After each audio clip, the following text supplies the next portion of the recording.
बिस्मिल्लाहिर्रहमानिर्रहीम। इय्याका नअबुदु व इय्याका नस्तईन। मेरे पाकिस्तानियों, आज मैं अली मोहम्मद की रिहाई पे मुझे खुशी इसलिए है कि एक तो ये साबित हो गया कि बेकसूर था। इसको तकरीबन 80 दिन अली मोहम्मद को इन्होंने जेल में रखा।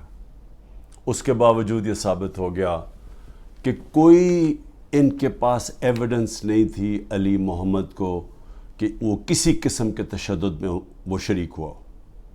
और यही केस शहरियार अफरीदी का है। वो भी, उसको भी बेल मिल गई है। वो भी HQ केस जो हेड क्वार्टर्स का था, उसमें से भी वो इनके पास कोई एविडेंस नहीं थी।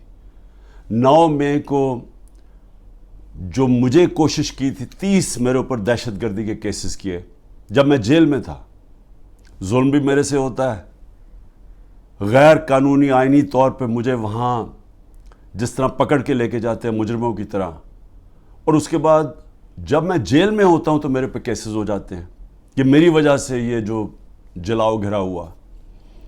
और उसमें भी मुझे मैं सलाम करता हूँ जज साहब को, क्योंकि मुझे पता है किस तरह का प्रेशर है इस वक्त हमारी अदलिया के ऊपर।